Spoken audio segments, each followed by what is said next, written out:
Hello, everyone, and welcome back to Mini Story English, your daily English listening practice podcast from SpeakCast English. It's great to have you with us today. Hi everyone. Today we're diving into a really special topic, talking about childhood. We're going to share nostalgic memories and hometown stories, so let's keep it simple, natural, and super useful. Absolutely, Ava. Today, we're not just talking about the past, we're taking a full-blown trip back in time. Get ready to walk down memory lane with us. Oh, a trip back in time? That sounds absolutely delightful. I love a good memory lane stroll. But wait, Andrew, before we even properly start, you mentioned something earlier. Something about a really strange childhood tradition in your town? My curiosity is piqued. Chuckles. Oh, right. I almost forgot about that. It's one of those things you just assume everyone knows, but then you realize it's completely unique. Well, imagine this, Ava. Every single year, on the first day of summer, all the kids in my village would gather at the top of the main street. Okay, I'm picturing it. A big crowd of excited kids, right? Exactly. And then, someone would release a giant, rolling cheese wheel. And we'd all race down the hill, chasing it. Gasps. A cheese wheel? No way. You are absolutely serious? Andrew, that's quite a picture. I'm imagining a chaotic, cheesy stampede. Absolutely serious. And yes, chaotic is the perfect word. It was messy, it was wild, and it was completely unforgettable. You just had to be there to truly get the full experience. The smell, the shouts, the occasional tumble. Wow. I can't even begin to imagine. Did anyone ever actually catch the cheese? Or was it just for the thrill of the chase? Oh, someone always caught it. Usually, it was the fastest, or sometimes, the luckiest, kid who managed to tackle it before it rolled too far. And then, the whole village would celebrate. It was a huge deal. That's incredible. What a vivid memory. But that's exactly what we're talking about today, isn't it? Those unique, personal memories, whether they're about cheese wheels or something quieter, that make up our childhoods. Exactly. And today, we're going to hear about Alex, who's feeling a bit shy about sharing their own childhood stories. Yes, because sometimes we think our memories aren't interesting enough, right? We compare them to others and feel like they fall short. But I promise you, by the end of this episode, you'll see how powerful sharing those stories can be. And you'll learn some great English phrases along the way that will help you talk about your own past. So, are you ready to dive into Alex's story? I'm more than ready. What's happening with Alex today? I'm already invested. So, Alex was at a new social gathering. It was a kind of meet and greet event for a new community group that Alex had just joined. Ah, a new group. So Alex didn't know many people there? That can be a bit intimidating. Not many at all. Everyone was a little nervous, you know? Trying to make a good impression, find common ground, that kind of thing. Oh, I know that feeling all too well. It can be a bit awkward at first, trying to figure out how to connect with strangers. You're searching for something to talk about. Definitely. And the host, a very friendly and energetic woman named Maria, decided to play an icebreaker game to get everyone comfortable. An icebreaker game? What kind? I've played some really fun ones, and some not so fun ones. This one was pretty common, but effective. She asked everyone to share one unique or memorable thing about their hometown or childhood memory. Oh, that's a classic. I like that. It's a good way to get people talking and find out a little bit about their background. It is. But for Alex, it immediately caused a little flutter of anxiety. Alex's heart started beating a bit faster. Oh no. Why? Was Alex worried about speaking English in front of new people? Not just that, though that was part of it. Alex started thinking, my hometown isn't special. It's just a normal, quiet place. What could I possibly say that would be interesting? Oh, I totally get that. Sometimes we feel our stories aren't exciting enough, especially when we hear others. We think, my life is so ordinary. Exactly. Alex looked around the room. People were starting to share their stories, one by one. What kind of things were they saying? Were they really spectacular? Well, the first person talked about a huge annual parade in their city with giant, dancing dragons and fireworks. It sounded like something out of a movie. Wow, dancing dragons. That's pretty hard to top. Then, another person mentioned a small local festival where they made intricate crafts from dried leaves and flowers, a tradition passed down for generations. Those sound really cool. No wonder Alex felt a bit intimidated. It's like everyone else had these grand, exotic tales. Right? Alex thought, I don't have anything like that. No dragons, no ancient leaf crafts. Alex felt a little pang of disappointment, almost embarrassment. So Alex was feeling a bit stuck, then?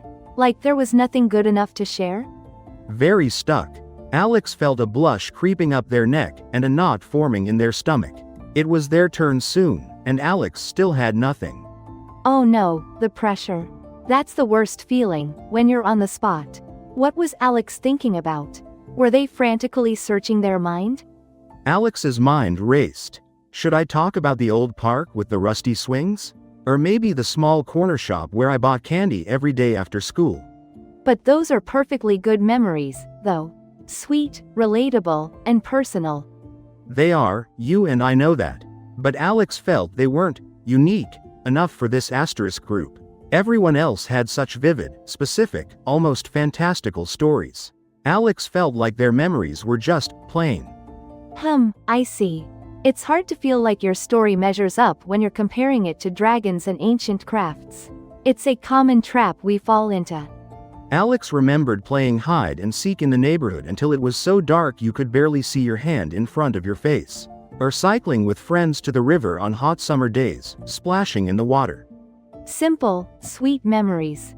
Very relatable. I think most people have similar experiences. Yes, but Alex was comparing them to dragons and leaf crafts. It felt plain. Alex even considered just making something up, but quickly dismissed the idea. That wouldn't feel right. So, what happened when it was Alex's turn? Did Alex just stay silent, or mumble something? No, thankfully. Maria, the host, smiled warmly at Alex. She had a very kind, encouraging smile. Alex, your turn. Anything you'd like to share about your hometown or a childhood memory? That's a kind host. A gentle nudge, not a harsh demand. What did Alex do? Did they freeze? Alex took a deep, shaky breath. Their mind was still blank, frantically searching for something extraordinary, something that would impress everyone. The silence felt like it stretched on forever. This is the moment of truth. The make or break point for Alex's confidence in this new group. Then, something clicked. It wasn't a grand festival or a mythical creature. Alex remembered a small, specific detail. Not a big event, but something everyday, something sensory. Oh, a concrete detail. Andrew, you always say those are the best. They make a story come alive. They absolutely are.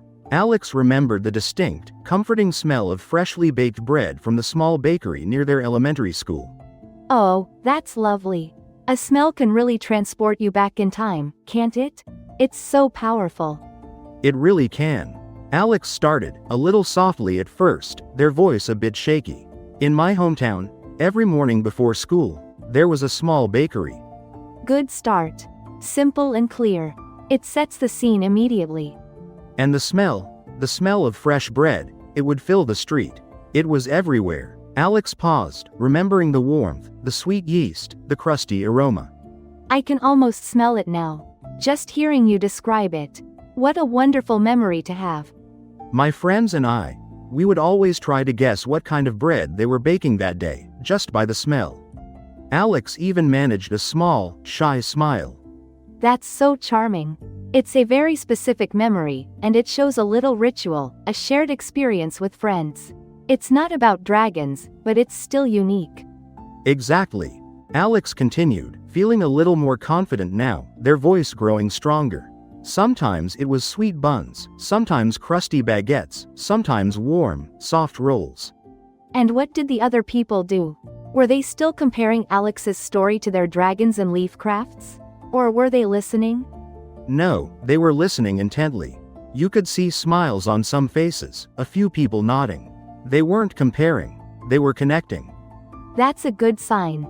It means Alex's story was resonating. Alex then said, it was such a simple thing, but it always made me feel like home. It was a real blast from the past every morning. A blast from the past. That's a great phrase for this. It perfectly captures that sudden rush of nostalgia. It really is. And here's the interesting part, Ava. This is where the magic happened. What happened? Did someone else have a bakery memory? Did the dragon person suddenly remember a pastry shop? After Alex finished, Maria, the host, clapped her hands together softly, her eyes wide. "Oh, Alex," she exclaimed, "that really hits home for me." Hits home. What did she mean by that? Did she live in a bakery? Not quite. She meant it resonated with her deeply. That Alex's memory made her feel emotional or connected because it reminded her of something similar in her own life. Oh, like it touched her heart? It felt personally relevant to her? Yes, exactly. She said, "My grandmother owned a small bakery when I was growing up. And that smell, I know exactly what you mean. It brings back so many memories of warmth and family." No way. What an incredible coincidence. That's just perfect. It was incredible. Suddenly, Alex wasn't just sharing a plain memory. Alex had found a deep, unexpected connection with the host, Maria. That must have been such a relief for Alex. All that anxiety, and then boom, a perfect connection. It was. Alex's face lit up. You could see the tension just melt away. Maria and Alex started talking about their shared experiences with bakeries, the early mornings, the special treats. And the other people? Did they just sit there, or did they join in? Others joined in. Someone mentioned their grandmother's special soup that always made their house smell amazing. Another person talked about the smell of freshly cut grass in their childhood neighborhood. The conversation flowed so easily after that, all thanks to Alex's simple bakery story. So, Alex's ordinary memory actually opened the door for everyone else to share their own, often food-related, nostalgic memories. It created a ripple effect. Precisely.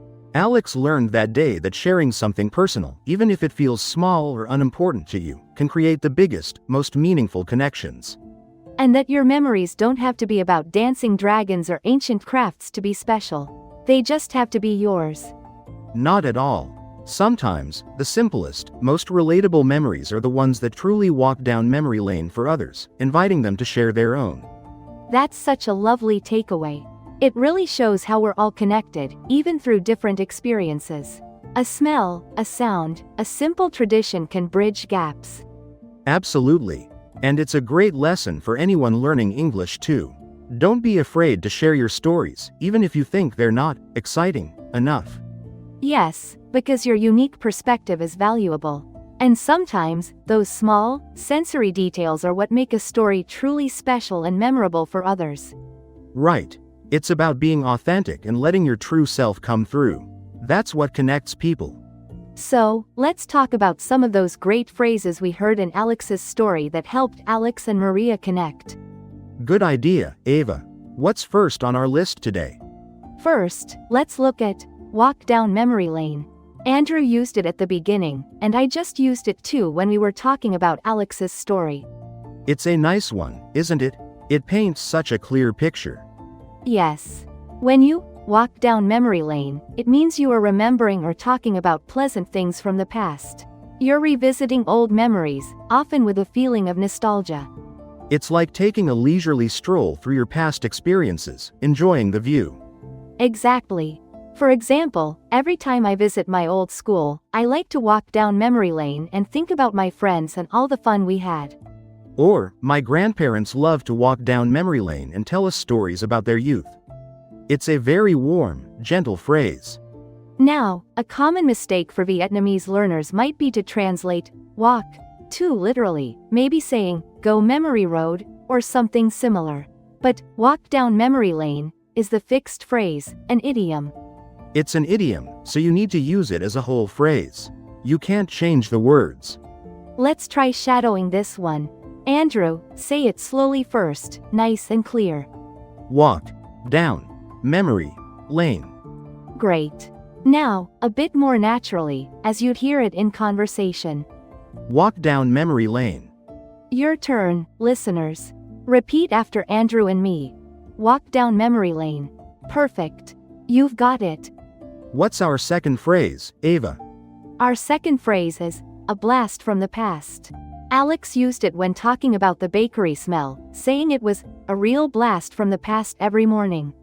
Yes, that sudden, strong feeling of nostalgia. It's like a memory just hits you. A blast from the past means something that reminds you strongly of an earlier time. It brings back old memories or feelings very suddenly and vividly. Like when you hear an old song you loved as a teenager, and suddenly you're back in your high school bedroom. Exactly. Or when you see an old toy you used to play with, or even bump into a childhood friend you haven't seen in years. For example, finding my old diary in the attic was a real blast from the past. I couldn't believe how much I'd changed. That's a good one. It's like a sudden wave of memory, often a pleasant one.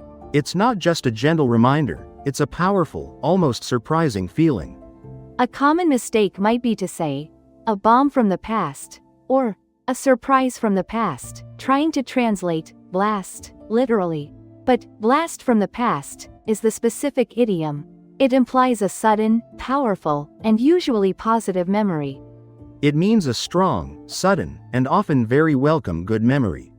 Let's shadow a blast from the past. Andrew, slowly please. A blast from the past. And naturally, with that sudden feeling. A blast from the past. Excellent. Listeners, repeat after us. A blast from the past. You got it. That's a fun one to use. And our final phrase for today, Ava? Our last phrase is, hits home. Maria used it when Alex's story resonated with her, saying, that really hits home for me. That's a powerful one, because it speaks to deep personal connection. Yes. When something hits home, it means you understand it completely, or it affects you deeply and personally. It makes you feel a strong emotional connection because it relates to your own experiences or feelings. Like when Alex's story about the bakery really touched Maria's own experience with her grandmother's bakery. It wasn't just a story, it was her story too. Precisely. For example, when the speaker talked about the difficulties of moving to a new country, it really hit home for me, because I went through the same thing. Because you've experienced that yourself, so you feel it very strongly. Or, the message in that song about friendship really hit home for me and my best friend. Yes. A common mistake for Vietnamese learners might be to say, hits house, or hits my head, trying to be literal with home. But hit home means it touches your heart or your personal experience, not a physical place. It's about emotion and personal relevance, not a physical location. Let's shadow this one. Andrew, slowly. Hits home. And naturally, with that feeling of deep connection. Hits home. Fantastic. Listeners, your turn. Hits home. Well done. You're doing great. So, Alex's story reminds us that every memory, no matter how small or ordinary it seems to you, has the power to connect us with others. Yes, and sharing those stories in English is a fantastic way to practice and build confidence. You never know who you might connect with, or what common ground you might find. Don't be shy about your own experiences. They are valuable, they are unique, and they are worth sharing. That's right. So, for our comment challenge today, we want to hear from you. Tell us about a time something hit home for you. Maybe a story you heard, or something you read, or even a movie you watched, that really resonated with your own life or experiences. We'd love to read them. We love hearing your stories. So, please share them in the comments below. We read every single one. And speaking of stories, join us tomorrow because Alex is going to face a completely different kind of challenge. It's a new day, a new situation. Let's just say it involves a new skill Alex is trying to learn and a whole lot of nervous energy. You won't want to miss it. Thank you so much for listening and practicing English with us today. It's always a pleasure. Please like this video, subscribe to the channel, and leave a comment with your story about something that hit home for you. It really helps us out. Before we finish, let's do a quick recap of today's main ideas and the most useful phrases. Remember, walk down memory lane, a blast from the past, and hits home. Pick one or two expressions and try them in real life today, even in a very short conversation. That's the best way to make them stick. Thank you for listening today. We hope this mini story helped you practice real English and feel more confident about sharing your own unique stories. Bye everyone. Keep practicing. You've been listening to SpeakCast English. Thanks for practicing with us, and see you next time on SpeakCast English.